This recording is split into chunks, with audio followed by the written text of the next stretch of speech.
In today's episode, we're going to be talking about writing progress and inspiration, as well as graduation. Welcome back to the channel. This month has been a bit of a marathon, honestly. It's been wrapping up everything with mom and dad's house and getting ready for graduation, working on trying to get the book done. It's been a lot. So let's just get into the vlog and see what's been going on.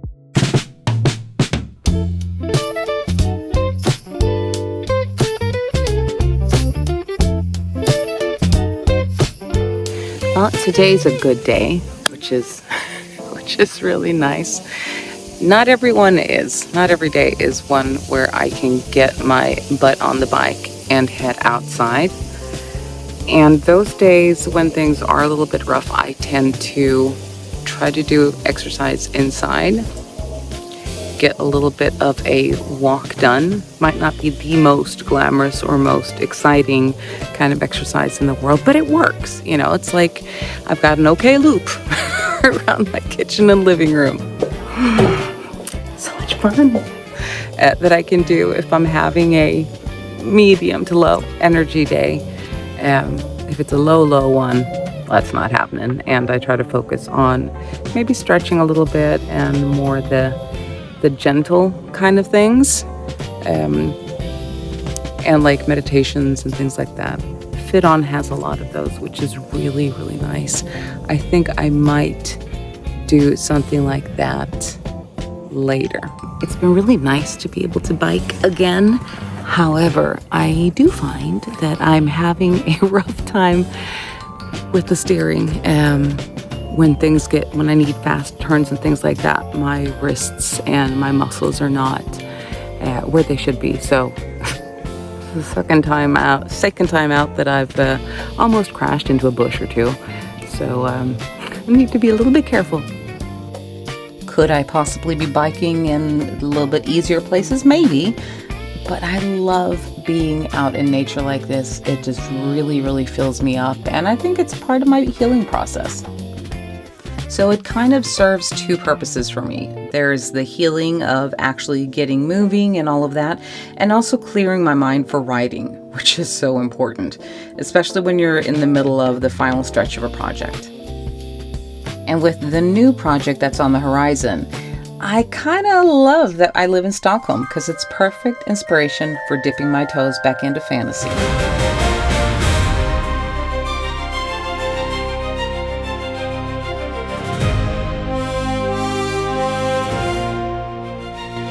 David and I ended up joining Arlo and his class for an excursion to the Royal Armoury Museum, which is located right beneath the Royal Castle. Like in their basement, there's a crazy ass museum. So freaking cool. And nothing is replicas. Everything is like the original stuff from the 1600s till now. You have to like detach that thing.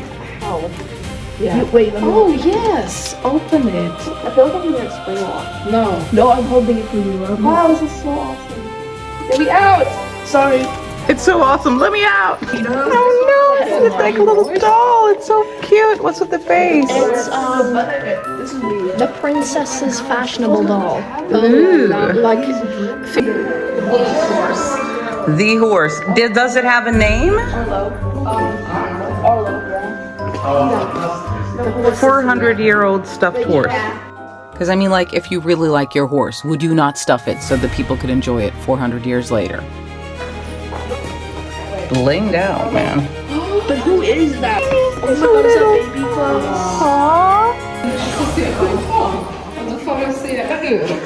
Oh my god! Boy George, man. Royal George. Got the bling bling. The Royal Armoury was actually established in 1628 by Gustav II Adolf and is the oldest museum in Sweden. He was like, dude, I've got so much cool stuff. Make a museum out of it. What's on that horse? It's the small one. Look what's on that horse. I can see. That's like a real life Baby has no fingers. David. It's actually pretty cool how they have it set up because it's like different chambers with the different centuries. So you move from 1600s until now. I mean, fashion. aversion to walking through doors straight? I don't know. But it's kind of funky. As macabre as it might be, and let's be honest, I love the macabre, we have what I think is the coolest thing, and that is this, which is the actual outfit that King Gustav III wore in the end of the 1700s when he got shot at a masked ball. So, yeah. That's the vest. You can actually see the bullet hole there. And from what the tour guide said, he's like, yeah, you know, poor guy probably would have survived, but the doctors kind of sucked. And then, of course, here is the gun and the mask of the guy who killed him. So, like you want your stuff next to your assassinator person dude for all eternity? I don't know. Maybe not. That's him. That's the dude. I mean, King Gustav III. Adolf, whatever. And that's his skirt that he liked to wear. Well, I guess it's something that that's something he had during some tournament thing. It really is fascinating, though, to go moving from the 1600s and all the way up until more modern times. It's pretty crazy and it's pretty cool. And I can't help feeling like, oh my gosh, I totally know and understand why fantasy stuff draws its inspiration from those times, because the clothes are just so much more interesting and so much cooler.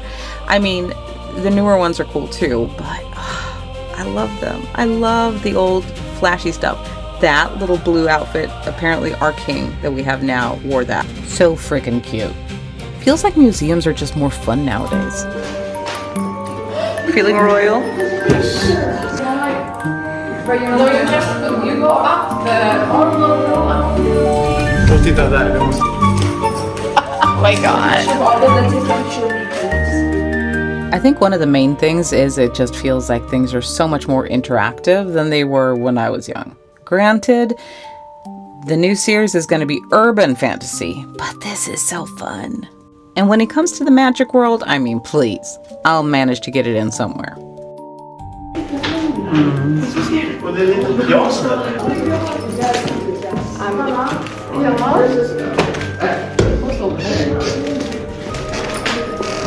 Wait, what?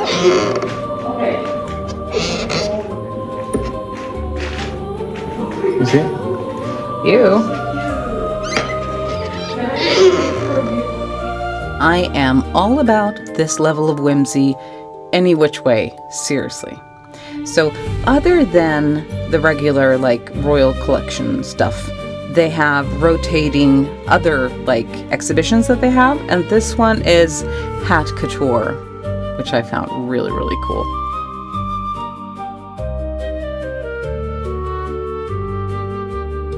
So like, yes, on the top we have the Royal Palace, and then there's the Royal Museum, and then in the bottom basement, they blew a freaking hole in the wall to get these old royal carriages in.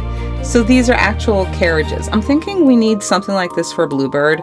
David's not totally online with doing it to the van, but I think, you know, if it's good enough for a fancy horse and you know, all of that, could work, right?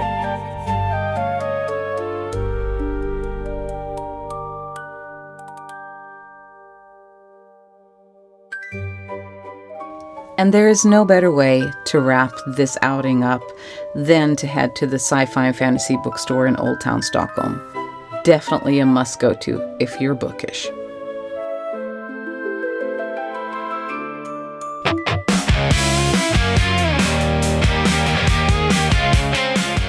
As I said in the beginning, this month has been insane. I've been trying to get all the edits done.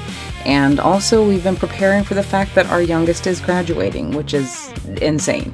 So I'm taking off so many things from my Kanban board. It is crazy. But then, of course, yeah, there's stuff that you plan on, and then there's stuff that you really do not plan for or think is going to happen. And one of those would be our water pump heater thingamabob breaking, so we had to replace it. Not a fun expense. Flooded the whole laundry room. Better memories for sure would be graduation dinner. And being that it is Elliot's old gang as well, he was also there. I mean, seriously, without the love and the teachers that the kids both have had here, I mean, nothing can measure up to a teacher that'll make you a Hello Kitty cross stitch. I mean, geez.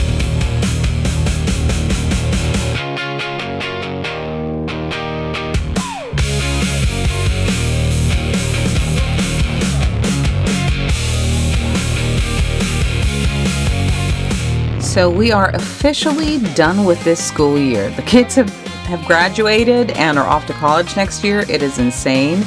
And we are celebrating this with the extended family because that is how we roll. The next time you need to go give Amanda the little baggies. I don't know how I'm supposed to do it. So secure it behind your ears, I guess.